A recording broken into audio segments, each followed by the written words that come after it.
আসসালামু আলাইকুম।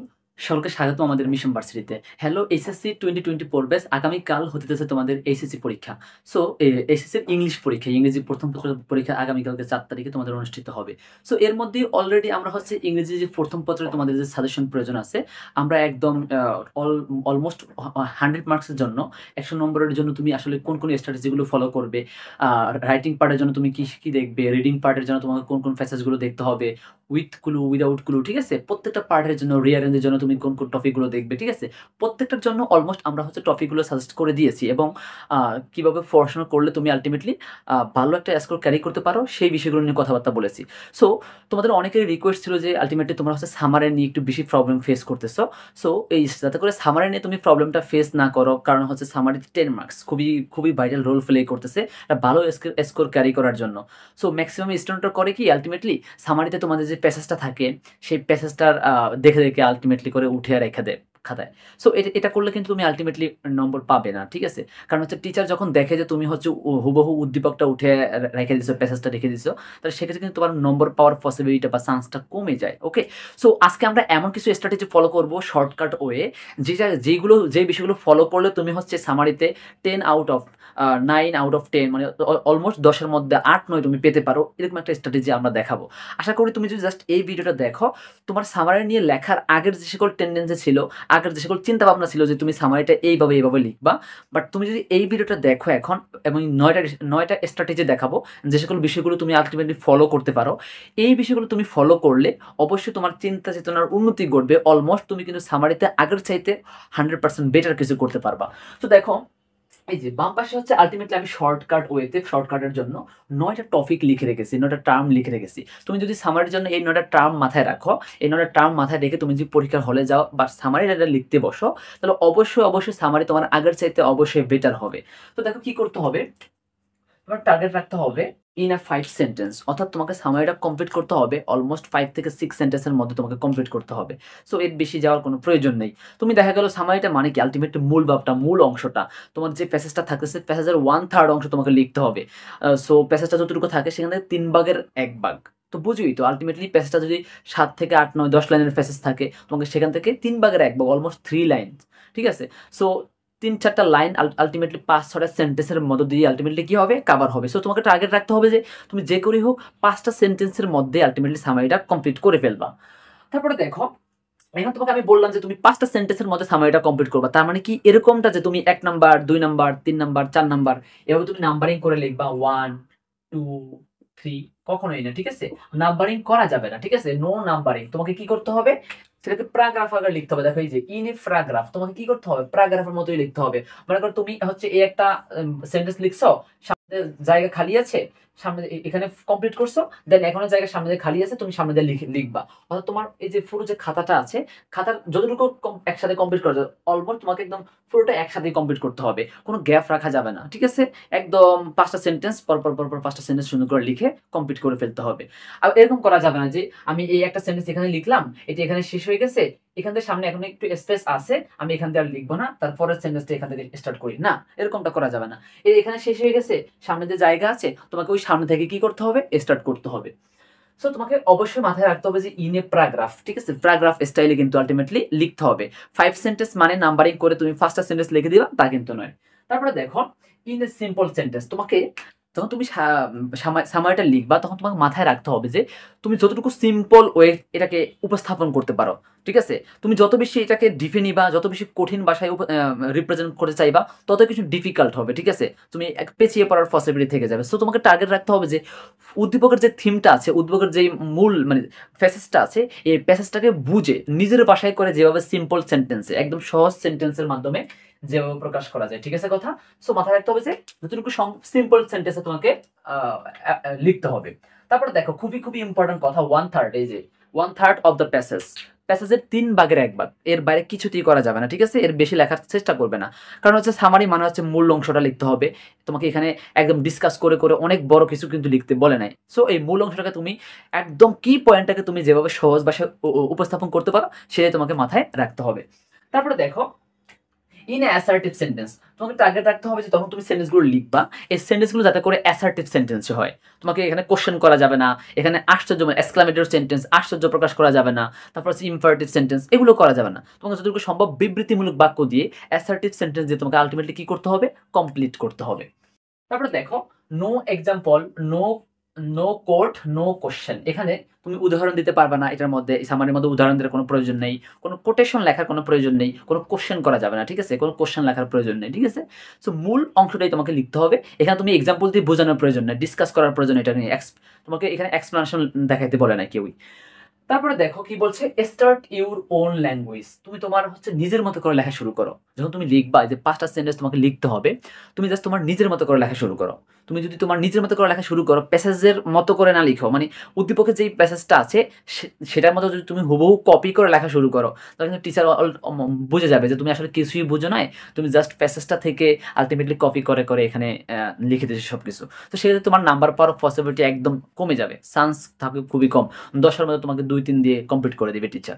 সো তোমাকে টার্গেট রাখতে হবে যে প্রথম যে সকল সেন্টেন্সগুলো থাকবে সেগুলো সেন্টেন্সগুলো নিজের মতো করে লিখতে হবে, ঠিক আছে। যখন তুমি তোমার নিজের ভাষায় লিখবা সেক্ষেত্রে টিচার বুঝবে না আলটিমেটলি, ঠিক আছে, মানে টিচার দেখবে যে তোমার ক্রিয়েটিভিটি আছে, কিন্তু তুমি তোমার নিজের মতো করে চেষ্টা করছো, সেক্ষেত্রে তোমার নাম্বার পাওয়ার চান্সটা কিন্তু বেড়ে যাবে। ওকে, সো তুমি তোমার নিজের ভাষায় যেভাবে তুমি বুঝতে পারতেছো সেভাবে তুমি স্টার্ট করবা। তবে অবশ্যই গ্রামাটিক্যাল পার্টগুলো তো অবশ্যই মাথায় রাখতে হবে যাতে করে ভুল না হয়, ঠিক আছে। টেন্স, সেন্টেন্স এই সকল বিষয়গুলো ফলো রাখতে হবে। তারপরে দেখো not copy directly from passage. Already যেটা বলে দিয়েছি আমরা, তোমাকে কখনোই প্যাসেজ থেকে একদম ডিরেক্টলি কপি করবা না কোনো কিছুই, ঠিক আছে। তুমি যদি স্টার্টিং পয়েন্টটাই ডিরেক্টলি প্যাসেজ থেকে কপি করার চেষ্টা করো তাহলে অলমোস্ট টিচার কিন্তু বুঝে যাবে। তো সেক্ষেত্রে তো বললামই তো অলমোস্ট যে তোমার নাম্বারটা কিন্তু সেক্ষেত্রে কেটে একদম কমে যাওয়ার চান্স আছে। তো এবার দেখো এই যে 9টা যে পয়েন্ট আছে, এই 9টা কি পয়েন্ট কিন্তু তোমার মাথায় থাকতে হবে যে আসলে কোন কোন কাজগুলো করতে হবে, কোন কোন কাজগুলো করা যাবে না। যখন তুমি এই 9টা পয়েন্ট তোমার মাথায় থাকবে, সেক্ষেত্রে তুমি যখন সামারিটা লিখতে যাবা বা লিখতে বসবা এবং তোমার মাথায় যদি এই সকল জিনিসগুলো চিন্তা ভাবনা ঘুরোফাক করে, ঠিক আছে, তখন তুমি লিখতে গেলে কিন্তু আলটিমেটলি একটু বেটার হবে 100%। তো এর জন্য দেখো আমরা একটা মোটামুটি তোমাদেরকে যদি লিখে দেখাই বা একটা মোটামুটি ফর্মেট দেখাই, সেক্ষেত্রে কিন্তু তোমার বুঝতে অনেক বেশি সুবিধা হবে। ওকে, ফর্মেট দেখাইলে তুমি গেস করতে পারবে আসলে কেমন টাইপের লেখা উচিত। তো এখানে দেখো এটা হচ্ছে ফার্স্ট সেন্টেন্স, তুমি ফার্স্ট সেন্টেন্সটা আসলে কিভাবে লিখতে পারো। দেখো the passage is mainly written about the importance. মনে করো তোমার হচ্ছে আলটিমেটলি যে প্যাসেজটা লেখা হয়েছে, যেই প্যাসেজটা উদ্দীপকে দেওয়া হয়েছে সেই প্যাসেজটা মানে কোনো কিছু গুরুত্ব সম্পর্কে লেখা হয়েছে, ঠিক আছে। তো তুমি যখন ওই কোনো কিছু গুরুত্ব সম্পর্কে যখন লেখা হবে তখন তুমি কিন্তু অলমোস্ট এইটুকু ডিরেক্টলি লিখতে পারো। The passage is mainly written about the importance of, এই যে ইম্পর্টেন্স অফ মেইন ওয়ার্ড, অর্থাৎ মানে কি টপিক, কোন কোন জিনিসটার গুরুত্ব সম্পর্কে এখানে লেখা হয়েছে, ঠিক আছে। তুমি জাস্ট এই ইম্পর্টেন্স লেখে দেন অফ লেখে মেইন ওয়ার্ডটা, মেইন যে থিমটা আছে এই প্যাসেজটা আসলে কি সম্পর্কে, কোন বিষয়ের গুরুত্ব সম্পর্কে লেখা হয়েছে, তুমি জাস্ট কিন্তু এই মেইন ওয়ার্ডটা লিখে দিলে কিন্তু হয়ে যাবে। অথবা দেখো ইফেক্ট, ইফেক্ট মানে হচ্ছে মানে আলটিমেটলি প্রভাব যে বিষয়টা আছে। এখন তুমি দেখো মনে করো একটা ক্ষতিকর প্রভাব যে কোভিড-19, ঠিক আছে, এটা তো একটা ক্ষতিকর প্রভাব, তাই না। তো দেখো ultimately the passage is mainly written about the effect, তখন আর ইম্পর্টেন্সটা হবে না, তখন তোমার এই যে ইফেক্ট অফ যেমন কোভিড-19 এই প্যাসেজটা লেখা হয়েছে কোভিড-19 এর প্রভাব সম্পর্কে, ঠিক আছে, ক্ষতিকর প্রভাব সম্পর্কে। তারপরে তুমি বলতে পারো যে কার্স, অভিশাপ, যেমন বলতে পারো যে জনসংখ্যার এখানে ঘনত্ব, ঠিক আছে, বাংলাদেশে হিউজ পরিমাণ জনসংখ্যা রয়েছে, এটা একটা মানে অভিশাপ দেশের জন্য, ঠিক আছে, আলটিমেটলি কারণ এখানে হিউজ পরিমাণ জনসংখ্যা থাকার কারণে জনসংখ্যার ঘনত্ব বেশি, দূষণ ঘটে, এভরিথিং জিনিসপত্র নিয়ে মনে করো যে প্যাসেজটা লেখা হয়েছে, সেটা তুমি লিখতে পারো যে কার্স অফ হিউজ পপুলেশন বা মোর পপুলেশন, ঠিক আছে। তারপরে দেখো তুমি কোনো কিছু চরিত্র সম্পর্কে, যেমন তোমার আলটিমেটলি যে প্যাসেজটা আসে, যেমন তোমার ফোক মিউজিক যে লোকসঙ্গীত, এই লোকসঙ্গীতের যেমন ওই প্যাসেজটা আসলে একটা কোনো কিছু ক্যারেক্টার যদি আসে, ঠিক আছে, সেক্ষেত্রে তুমি ক্যারেক্টারিস্টিক্স অফ ওই সেম কিওয়ার্ডটা লিখতে পারো। সো আশা করি ফার্স্ট সেন্টেন্সটা তুমি যদি এইভাবে লিখো, আই হোপ তোমার হচ্ছে সামারিটা একটু স্ট্যান্ডার্ড হবে। তারপরে দেখো সেকেন্ড যে সেন্টেন্সটা আছে, সেকেন্ড সেন্টেন্সটা কি বলছে, obviously it is a fascinating and grieving issue which can not go without our deep attention. এটা খুবই, দেখো এটা কিন্তু খুবই খুবই একটা গুরুত্বপূর্ণ ব্যাপার বা বিষয়, ঠিক আছে। এখানে হচ্ছে আলটিমেটলি হুইচ যেটা হচ্ছে ক্যান নট গো, রিমুভ হবে না বা দূর করতে পারবো না আমরা, উইদাউট আওয়ার ডিপ অ্যাটেনশন, যেটা হচ্ছে যদি এটা নেগেটিভ ব্যাপার স্যাপার হয়ে থাকে, তুমি দেখো তো গভীর মনোযোগ, ডিপ অ্যাটেনশন মানে হচ্ছে এটার প্রতি হচ্ছে আলটিমেটলি আমাদের গভীর মনোযোগ দেওয়া উচিত এই বিষয়টার প্রতি, ঠিক আছে। তুমি হচ্ছে হুবহু কিন্তু এই যে সেকেন্ড যে সেন্টেন্সটা আছে এই সেকেন্ড সেন্টেন্সটা হুবহু লিখে দিতে পারো নিজের মতো করে, মানে এটা একদম হুবহু, এখানে কোনো চেঞ্জের কোনো একদম বিষয় নাই, জাস্ট হুবহু এটা লিখে দিবা। তবে ফার্স্ট সেন্টেন্সটা কিন্তু তোমার বুঝতে হবে যে আসলে তুমি ইম্পর্টেন্স দিবা, ইফেক্ট দিবা, নাকি কার্ডস দিবা, নাকি ক্যারেক্টারিস্টিক দিবা, দেন দিয়ে তারপরে মেইন ওয়ার্ডটা লিখে দিবা। তারপরে দেখো থার্ড যে সেন্টেন্স, থার্ড এন্ড ফোর্থ সেন্টেন্সের জন্য তোমাকে কি করতে হবে, তৃতীয় ও চতুর্থ লাইন দুটি প্যাসেজের গুরুত্বপূর্ণ লাইন থেকে তুলে দিতে হবে। এখন দেখো এখানে কিন্তু খুবই গুরুত্বপূর্ণ একটা কথা বলা হয়েছে যে তৃতীয় লাইন এবং চতুর্থ লাইন, প্রথম এবং সেকেন্ড লাইন তো আমাদের অলরেডি শেষ, তৃতীয় এবং চতুর্থ লাইনের জন্য তোমাকে টোটাল যে প্যাসেজটা আছে টোটাল প্যাসেজটা পড়তে হবে। প্যাসেজটা পড়ে প্যাসেজের মূল ভাবটা বুঝতে হবে। বোঝার পরে যে এই প্যাসেজের মধ্যে 10টা লাইন, তুমি চিন্তা করো একটা গল্পে যদি 10টা লাইন থাকে, 10টা লাইনই তো অনেক বেশি ইম্পর্ট্যান্ট না। কিছু কিছু লাইন আছে যে যেই দুইটা লাইন দ্বারাই, যেই একটা দুইটা তিনটা চারটা লাইন দ্বারাই কিন্তু আলটিমেটলি টোটাল পুরো যে গল্পটা আছে পুরো গল্পের কিন্তু মূল ভাবটা প্রকাশ করা হয়ে যায়, তাই না? সো তোমার যে প্যাসেজটা আসবে সামারির জন্য সেই প্যাসেজটারও থাকবে, কিন্তু সেই প্যাসেজটা তোমাকে পুরোটা কিন্তু পড়তে হবে। পড়ার পরে তোমাকে বুঝে নিতে হবে যে কোন দুইটা লাইন দিয়ে এই পুরো প্যাসেজের মূল ভাবটা প্রকাশ করা হয়েছে। ঠিক আছে, ওই দুইটা লাইন, তৃতীয় এবং চতুর্থ লাইনের জন্য ওই দুইটা লাইন তোমাকে কি করতে হবে, সিলেক্ট করতে হবে এবং ওই দুইটা লাইন হুবহু তোমার প্যাসেজ থেকে তুলে দেবা। কথা কি বুঝতে পারছো? সো তখন কিন্তু তোমার অলরেডি প্রথম, দ্বিতীয়, তৃতীয়, চতুর্থ এই 4টা সেন্টেন্স অলমোস্ট কমপ্লিট হয়ে যাবে। তারপরে দেখো ফিফথ যে সেন্টেন্সটা আছে, এই ফিফথ সেন্টেন্সের জন্য তোমাকে দুইটা জিনিস ফলো করতে হবে। এই যে প্যাসেজটা যে আসতেছে সেই প্যাসেজটা কি পজিটিভ নাকি নেগেটিভ। যদি প্যাসেজটা পজিটিভ সাইডের হয়ে থাকে তাহলে এক ধরনের লেখা হবে, যদি প্যাসেজটা নেগেটিভ সাইডের হয়ে থাকে তাহলে তোমাকে এক ধরনের লেখা হবে, এবং এই দুই ধরনের লেখার মাধ্যমে আলটিমেটলি তোমাকে কি করতে হবে, এন্ড করতে হবে পুরো সামারিটা। সো সেই বিষয়টা এখন আমরা দেখব। দেখো সামারি লেখার জন্য যে ফিফথ যে সেন্টেন্সটা আছে, আমি বললাম যে নেগেটিভ এবং পজিটিভ দুইটা সাইড রয়েছে। নেগেটিভ হলে এক ধরনের লেখা লিখতে হবে এবং পজিটিভ সাইড হলে তোমাকে অন্য ধরনের লেখা লিখে তোমাকে এন্ডিং করতে হবে বা কমপ্লিট করতে হবে। তো দেখো আমি দুইটা পার্টে অলমোস্ট লিখে রেখেছি অলরেডি। সো একটা হচ্ছে ইফ যদি নেগেটিভ হয়, মানে সেন্টেন্সটা যদি নেগেটিভ হয়ে থাকে, উদ্দীপকের তোমার যে প্যাসেজটা দেওয়া থাকবে সেই প্যাসেজটা যদি নেগেটিভ হয়ে থাকে তাহলে তোমাকে এভাবে এন্ডিংটা আনতে হবে। দেখো we should be aware of it, অর্থাৎ আমাদের উচিত এর প্রতি কি হওয়া, সতর্ক হওয়া। ঠিক আছে, অ্যাওয়ার তো সতর্ক, আলটিমেটলি সচেতন হওয়া। অ্যান্ড শুড টেক, নেওয়া উচিত, নেসেসারি স্টেপ, প্রয়োজনীয় পদক্ষেপ, টু স্টপ ইট, এটাকে কি করার জন্য, বাদ দেওয়ার জন্য আমাদেরকে প্রয়োজনীয় পদক্ষেপ নেওয়া উচিত, অথবা এটাকে কন্ট্রোল, এটাকে হচ্ছে কমানোর জন্য আলটিমেটলি আমাদের যে সকল পদক্ষেপগুলো আছে সে সকল পদক্ষেপগুলো নেওয়া উচিত। অথবা তুমি বলতে পারো যে এটা আমরা কি করতে পারি, এটা আমরা হচ্ছে চেক করতে পারি, বা এটা হচ্ছে আমরা দেখতে পারি, যাচাই বাছাই করতে পারি যে আসলে বিষয়টা কি। ঠিক আছে, এটা হচ্ছে আলটিমেটলি তোমার যে নেগেটিভ পার্ট রয়েছে সেই নেগেটিভ পার্টের জন্য। অন্যদিকে দেখো যদি তোমার প্যাসেজটা পজিটিভ হয়ে থাকে সেক্ষেত্রে তুমি দেখতে পারো যে we have learn a lot of things by reading this passage. বলছে উই হ্যার, আমরা এখানে learn a lot of things, অনেক কিছু শিখেছি, প্রচুর কিছু শিখেছিলাম, বাই রিডিং দিস প্যাসেজ, এই প্যাসেজটা কি করে, পড়ে। অ্যান্ড শুড, উচিত, ট্রাই টু অ্যাপ্লাই, এবং এটাকে আমাদের অ্যাপ্লাই করা উচিত, প্রয়োগ করা উচিত ইন আওয়ার প্র্যাকটিক্যাল লাইফ। যদি সেটা পজিটিভ হয়, ভালো কিছু হয়, তাহলে সেটা আমাদের কি প্র্যাকটিক্যাল যে আমাদের দৈনন্দিন জীবন রয়েছে সেই দৈনন্দিন জীবনের প্র্যাকটিক্যাল লাইফে সেটাকে কি করা উচিত, ব্যবহার করা উচিত বা প্রয়োগ করা উচিত, এবং সেই অনুযায়ী আলটিমেটলি চলা উচিত। তো এই ছিল আমাদের সামারির যে টোটাল 9টা স্টেপ তোমাকে মাথায় রাখতে হবে, এবং ফিফথ সেন্টেন্সের মাধ্যমে তোমাকে যে সামারিটা কমপ্লিট করতে হবে সেই ফিফথ সেন্টেন্সের ফরম্যাটটা। ঠিক আছে, এখন দেখো তোমাকে এটা পারতে হইলে আলটিমেটলি কি করা উচিত। এখন আমি তো একটা সামারি একটা ফরম্যাট দেখাইলাম, এখন তুমি হচ্ছে তোমাদের যে প্রিভিয়াস যে বোর্ডে এসেছিল, এই প্রিভিয়াস বোর্ডে এসেছে মিনিমাম তুমি 10টা সামারি নাও, 10টা প্যাসেজ নাও, 10টা প্যাসেজ নিয়ে 10টা সামারির আনসার শিটটা দেখো, দেখো যে ম্যাক্সিমাম গুলো কিন্তু আলটিমেটলি এই সকল ফরম্যাটের মাধ্যমে তারা স্টার্ট করছে, এন্ডিং করছে। ঠিক আছে, শেষে তোমার এগুলো মেনে চলা উচিত বা এগুলো করা উচিত, বা খারাপ খারাপ কিছু হইলে সেটাকে বাদ দেওয়া উচিত সমাজ থেকে। ঠিক আছে, ভালো কিছু হইলে এটাকে অ্যাপ্লাই করা উচিত, এরকম কিছু যদি তো এন্ডিং আসবে। আর শুরুতে কি, শুরুতে আসবে যে এই প্যাসেজটা আলটিমেটলি এই বিষয় নিয়ে উল্লেখ করা হয়েছে, শুরুতে কিন্তু এটা দিয়ে শুরু হবে। মাঝখান দিয়ে তোমার যে বললাম তো সেকেন্ড সেন্টেন্সটা তুমি হচ্ছে আমি যেভাবে বললাম যে হুবহু যেটা লিখে দিলাম তুমি ওটা অ্যাপ্লাই করতে পারো। থার্ড আর ফোর্থ সেন্টেন্সের জন্য তোমাকে কি করতে হবে, তুমি প্যাসেজটা ফুল প্যাসেজটা পড়ার পরে সেখান থেকে যে কি পয়েন্ট দুইটা লাইন আছে এই কি পয়েন্টের জন্য তোমাকে দুইটা সেন্টেন্স ঠিক করতে হবে, দেন ওই দুটো সেন্টেন্স তোমাকে কি করতে হবে, ইনক্লুড করতে হবে। ওকে, এখন দেখো তুমি যদি পড়াশোনা না করো, তুমি যদি না দেখো, তুমি যদি প্রিভিয়াস বোর্ডে যে সকল সামারিগুলো আসছে সেগুলো না দেখো, তোমার যদি কোনো রকম ইন্টেনশন না থাকে, তোমার যদি ডিজিআর না থাকে, তোমার যদি ইচ্ছা না থাকে পড়াশোনা করার, তাহলে তুমি কি এগুলো পারবা? সফল হওয়ার জন্য তো তোমার ইন্টেনশন প্রয়োজন, ইচ্ছা প্রয়োজন, তাই না, ডিজিআর প্রয়োজন, রাইট?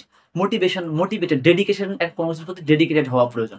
আর তুমি আলটিমেটলি মনে করো যে বুঝুই না আসলে ডেডিকেশন কি, কেমন লেভেলের ডেডিকেশন আমার হওয়া উচিত বা কেমন ইন্টেনশন থাকা উচিত আমার, তাহলে শোনো আলটিমেটলি বিজ্ঞানী সক্রেটিস ছিল। বিজ্ঞানী সক্রেটিস একজন স্টুডেন্ট, তাকে জিজ্ঞেস করে যে আসলে স্যার আমি একটা সফল, আমি কোনো কিছুর প্রতি কোনো কিছু পেতে চাই বা কোনো একটা পর্যায়ে গিয়ে সফল হতে চাই, কোনো একটা স্টেজে আমি সফল হতে চাই, তাহলে আমাকে কি করা উচিত? তখন সে বলছে যে তোমার হচ্ছে এই যে ডিজেআর প্রয়োজন, ঠিক আছে, ডিজেআর বা ইন্টেনশন প্রয়োজন।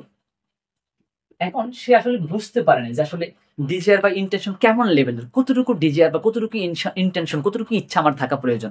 তখন সে কি করলো, সে তার স্টুডেন্টকে নিয়ে হাঁটতে হাঁটতে নদীর পাড় চলে গেল। সে হাঁটু পর্যন্ত পানিতে নেমে গেল, তারপর হচ্ছে বুক পর্যন্ত পানিতে নেমে গেল। যেই না সে হচ্ছে তার গলা পর্যন্ত পানিতে নেমে গেল, সে তখন তার যতটুকু পরিমাণ শক্তি ছিল একদম সবটা শক্তি দিয়ে সে তার স্টুডেন্টকে চেপে ধরছে পানির পানির মধ্যে। তো কিছুক্ষণ পরে, অনেকক্ষণ মানে কিছু সময় রাখার পরে, সে যখন তার স্টুডেন্ট যখন দেখতেছে চাপড়াচাপড়ি করতেছে, ঠিক আছে, তখন সে আবার ছেড়ে দিয়েছে। ছেড়ে দেওয়ার পরে তখন তার স্টুডেন্ট কি করলো, মানে লাফ যখন নিচ থেকে মানে পানির মধ্যে থেকে উপরে উঠে, সে তো অনেক রেগে মেগে একদম পুরা ফায়ার, যে আপনি কি আমাকে মার্ডার করতে চাচ্ছেন? তখন সে বলতেছে না, আমি তোমাকে ডিজিআর শিখাচ্ছি, তোমাকে আমি ইনটেনশন শিখাচ্ছি, কেমন ডেডিকেশনের সংজ্ঞাটা তোমাকে শিখাচ্ছি প্র্যাকটিক্যালের মাধ্যমে, ঠিক আছে। তখন তুমি দেখো, তখন সে বিজ্ঞানী সক্রেটিস বলছে যে দেখো, যখন তোমাকে আমি পানির মধ্যে ডুবিয়ে রাখছিলাম, তখন কি তোমার মধ্যে কি চিন্তা ছিল? তখন সে স্টুডেন্ট বলতেছে, তখন আমার মধ্যে শুধু একটাই চিন্তা ছিল যে কোনোভাবে একটু অক্সিজেন নেওয়া যায় কিনা। তখন বিজ্ঞানী সক্রেটিস বলতেছে যে তখন কি তোমার বাবা, মা, ভাই, বোন, এভরিথিং, পৃথিবীর অন্য কোনো কিছু নিয়ে কি কোনো রকম ইন্টেনশন, চিন্তা ছিল? কয় না, অন্য কোনো কিছু নিয়ে আমার চিন্তা ছিল না, শুধুমাত্র ওই সময় শুধু আমার মাথায় একটাই জিনিসই কাজ করছে, আমি কিভাবে একটু অক্সিজেন নিতে পারবো, ঠিক আছে। তো এটা তখন সে মানে বিজ্ঞানী সক্রেটিস বলতেছে যে তোমার কোনো কিছু মানে কোনো কিছু তোমার পাওয়ার জন্য, কোনো কিছুর প্রতি সফল হওয়ার জন্য তোমাকে এই লেভেলের ইন্টেনশনটা থাকা প্রয়োজন, ঠিক আছে। তুমি যদি এই লেভেলের কোনো কিছুর প্রতি এই লেভেলের ডেডিকেশন দেখাও যে আমার জাস্ট এটাই লাগবে, আমি এখন আশেপাশে কি হচ্ছে না হচ্ছে সেগুলো আমার ডাজেন্ট ম্যাটার, ঠিক আছে, সেগুলো আমি কিছু দেখতে পারবো না, এখন আমাকে জাস্ট এটাই পেতে হবে, তখন তুমি সেটা 100% পাবা। সো এই সময় এসে দেখো, তোমাদের অলরেডি অলমোস্ট সবার পরীক্ষা চলছে, অলরেডি কিন্তু 2টা পরীক্ষা শেষ। যে পরীক্ষাগুলো অলরেডি শেষ হয়ে গেছে সেগুলোকে তুমি চাইলেই এখন আর কিছু করতে পারবা পারবা না। তুমি দেখো, বাংলা প্রথম পত্র, বাংলা দ্বিতীয় পত্র পরীক্ষা শেষ হয়েছে। তুমি যদি রাতে মনে করো যে একটা রাত্র হচ্ছে তুমি 2টা পরীক্ষার সময় রাত্র তুমি হচ্ছে 3 ঘন্টা 6 ঘন্টা ঘুমাইছো, ঠিক আছে, বিনিময়ে তুমি হচ্ছে পরীক্ষা হলে একটা 2টা মার্কস, 3টা মার্কস, 5টা মার্কস বেশি আনসার করতে পারছো, ঠিক আছে। আবার কেউ একজন কি করলো, যে সে হচ্ছে পরীক্ষা রাত্রে হচ্ছে একটু বেশি ঘুমাইছে, 8 ঘন্টা 7 ঘন্টা 8 ঘন্টা ঘুমাইছে, সে পরীক্ষা হলে 5টা মার্কস কম আনসার করতে পারছে। এখন কি অনেক কিছু তোমার কি অনেক বেশি লোকসান হয়ে গেছে, তুমি একটু কম ঘুমাইছো, তাহলে কি হয়েছে?